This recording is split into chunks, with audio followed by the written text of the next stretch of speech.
How you doing? Today I want to talk to you about a concept that I think is very important to you and to myself. And it's called to be beyond reproach, right? To be beyond reproach and approach. What does that mean? Well, reproach means somebody can do this to you. I don't like people doing this to me. I'm too old for it. I've been on the planet for a long time and I know what's right. I know what's wrong. So if I do what's right, there's a good chance nobody's going to run up on me and go like this, right? Just, I don't like what you did. You did this wrong. You did that wrong, right? I don't want to hear that. I don't want to hear it, right? And so I try to do the right thing at all times. I get up on time. I get to work on time. I do all my work there, right? I don't want nobody doing this. I leave on time. I don't want them saying you stole some overtime. I'm respectful to the patients. I don't want them saying I'm disrespectful. You know what I mean? I try to do what's right by my people outside. I don't want no smoke. I don't want no beef, right? I want to be beyond reproach. I want to be beyond approach. I don't want nobody to even be able to approach me with reproach. When I walk into the dining area, the tickets are $2.50 for food where I work, right? Some people slide up in there and they try to get free food on the DL, on the low, right? Boom. They get a little sandwich or they get a little this, little, then they sneak out with their what's name. But there's a camera in the sky, right? There's a camera in the ceilings and they're watching them. They don't run up on them, but they can, right? They're setting themselves up for reproach. They're setting themselves up to get spoken to, right? To being called on the carpet. I don't want no part of that. I don't want no part of it. I don't want nobody to be able to run up on me and say, Issa, you did something wrong, right? Especially when I know all the things I'm supposed to do during the day. I know what I'm supposed to do at night. I know what I'm not supposed to do. I don't want to get in the car, ride 70. I'm supposed to be riding 50. The cops come up and they say, you did something wrong. They want to write me a ticket. And while they're there, they can say, can I search your car? Right? They can, you know what I mean? My mother told me a long time ago, if you don't want no smoke, don't play with fire, right?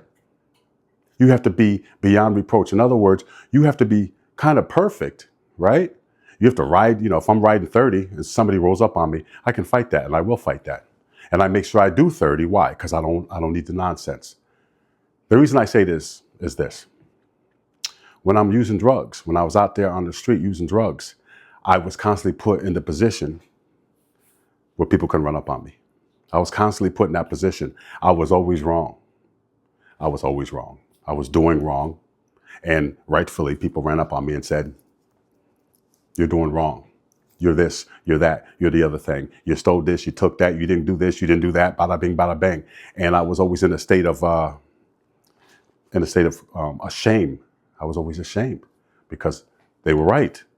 And all I could say was, I'm sorry, I'll try better, I'll do better. But I couldn't try better because the disease was in the way of that.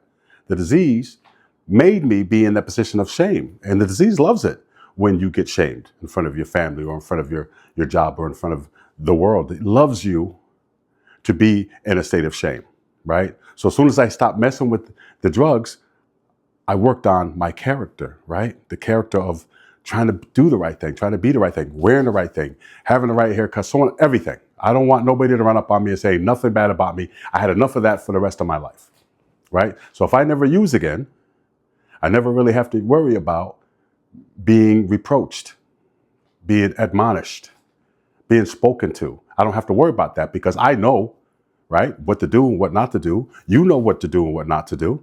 But sometimes, because of the disease of addiction, if you do the drug, you're going to have to steal. Why? Because you can't afford the drug.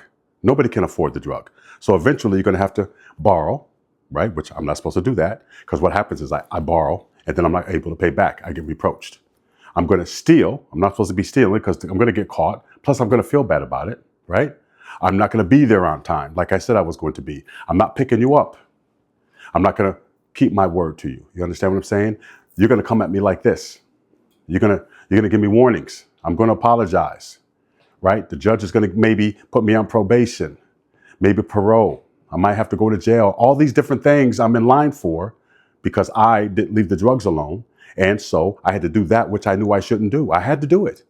I had no choice. The disease didn't give me a choice. The disease said, get up, go out there and get the drug. Go get it. But I don't want to steal. I ain't trying to hear that. Go get the drug. but I don't want to lie. I'm not trying to hear that. I don't want to rob. Shh, go get the drug. Come back with the drug. I don't care how you get it. So you come back with the drug after having done all that, and you're in line for this reproachment that I'm talking about. That's something to think about. Listen, please subscribe, get back to me, and we'll go over some more stuff.